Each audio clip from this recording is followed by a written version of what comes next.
How's it going, everyone? Welcome back to another video. Today I'm going to be reading the worst creepypastas I could find. This one got under 2 stars. It's called Horrors of the Commonwealth. Here we go. The ground was dry and covered in fallen pine needles, rotting away back into the earth from which they came. The smell of moss and pine was thick, engulfing Cliff's nostrils. It was not a discomforting scent, rather sweet, but there was something more. And it was discomforting, unwelcoming, growing, now that it was no longer hidden in the hidden in the aroma of the woods. It now carried as an aroma of its own, growing stronger like the sensation of a discovered wound.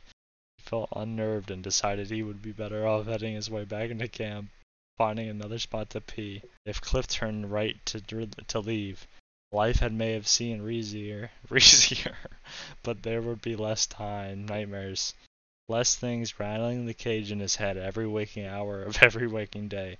But he did not turn right. Almost immediately after he turned left, he found her chasing the girl. The girl with, oh god. Left, he found her. The girl the group was chasing yesterday. Chasing her around like a chicken that escaped the coop, he thought.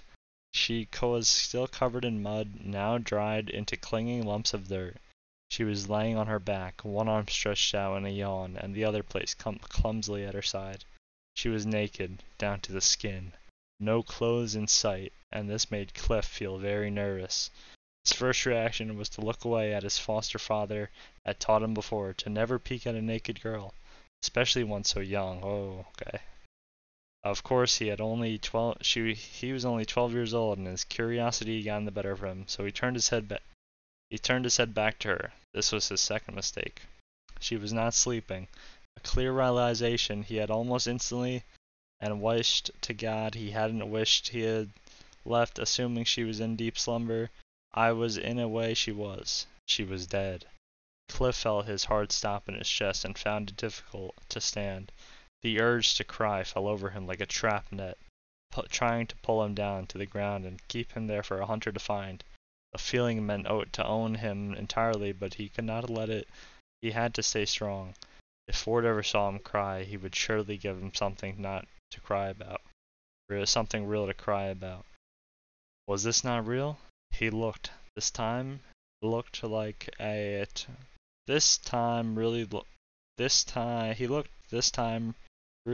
at what he was seeing, and I'm sorry guys, and his stomach tightened like a drum.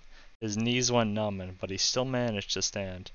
Through the clumpy mess of mud, he could see her face, twisted in a tangle of knots and bruises, deforming her, eyes swollen shut. He remembered how she looked before. Beautiful, as much as mud-writhed 14-year-old. Okay, I can't say that. Like, I'm going to jail. Now she lay like a crude clay sculpture that had been mutilated by a drunk petty competitor. There was a dark blue ring around her neck, swollen twice and its normal size, and his eyes ventured down. This was it, his biggest mistake. He saw blood. Blood. What had set everything into motion over his last days as a child. The child he had denied himself to be. That Ford had denied him. That set the images that would not stop. Nightmares would not end. Blood covered her private place. Alright. Dried down to a thin brown crust, matting down the little pubic. Okay. She had grown and I feel like a pedophile right now. Cliff clapped his hands over her face, and at last the tears came, treacherous and screaming with freedom. He could feel the hot, wet drops running through the spaces between his fingers. Oh God! Cliff choked under his breath, and hideous grief and shame washed over him like an acid bath. Oh my God! He choked again, now removing his hands. Tears flowering faster and hotter through his hands. She was a virgin, he thought numbly. She was 14-year-old, and a virgin she had been. Yeah, what am I reading?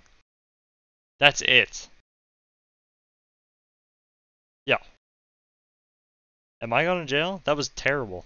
Alright, I can see why I got... No, honestly, I don't know. Why did that get 2 stars? Who Who's you know who's voting over 1 star? Pedos. This is their stuff. This is their thing. Dude, this was terrible. I don't even know what it was. He found a dead underage girl, and he was like freaking out about how she was underage. Honestly, I give it a negative a million out of stars. So, on to the next one. Alright guys, the next story is the town of Blanche, or Blanche, whatever. It got 2.63 stars. This one looks like a super stinker, so we're gonna read it. Here we go. If you visit France's Côte d'Azur in your lifetime, do everything you can to avoid a small town called Blanche. I was in the country once with my parents around 8 years ago. I was 12 at the time. We were on a family vacation, and we found ourselves looking for a place to get some rest and enjoy some of the local color.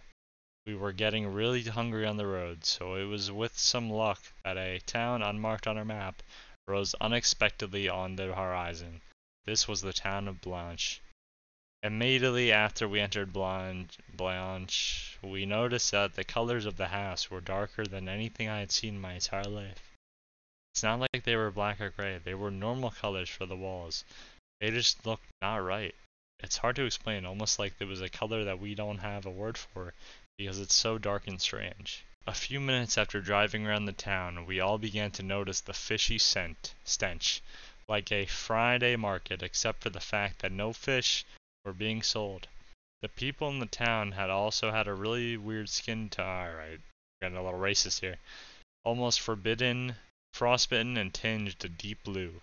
If I recall correctly, my father said something like, "These guys sure look like the sea." We had originally We had originally planned to stay in the town for a while, but my mother and my sister were so disturbed by the creepy atmosphere, the town's denizens, that they insisted on we keep driving and find a different town to stay the night. When we arrived at the next town, it was like we all have a gigantic sigh of relief at once. We felt that we were back in normal civilization. However, the people who ran the inn that we stayed at in the second town did tell us some very freaky stories about Blanche. Stories that made us really glad that we didn't stay there. Alright, honestly, that was kind of dog ass. That was a whole bunch of horseradish. It was just weird. It was not good. It was not good. It was just bad. It was bad. So I give it a 1 star. But that's going to be the last story of this episode. I mean, if you guys want to see more bad creepypasta readings, let me know. If you don't, leave a big fat dislike on the video, and I will see you all next time. Have a good night, everyone. Peace.